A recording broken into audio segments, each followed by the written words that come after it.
Beliau berkata, "Man istanna falyastanna biman qad mat, fa innal haya la tuman alaihil fitnah." Karena orang yang hidup tidak aman dari mereka fitnah. Wa hum ashabun Nabi Muhammad sallallahu alaihi wasallam. Mereka adalah sahabat Rasulullah sallallahu alaihi wasallam. Yang Allah Subhanahu wa taala memilih mereka bersahabat dengan Rasul. Allah memilih mereka untuk menegakkan Islam. Dan mereka adalah orang-orang yang sangat dalam ilmunya. Mereka adalah orang-orang yang sangat baik hatinya. Dan mereka adalah orang-orang yang paling sedikit membebani diri mereka dalam agama. Ketahuilah oleh kalian kedudukan mereka. Ikutilah oleh kalian semua jalan mereka, karena mereka berada di atas jalan yang lurus.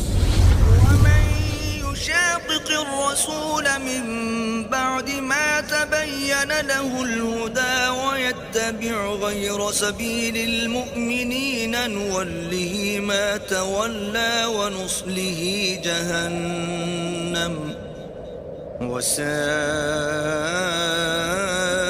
مصيرا.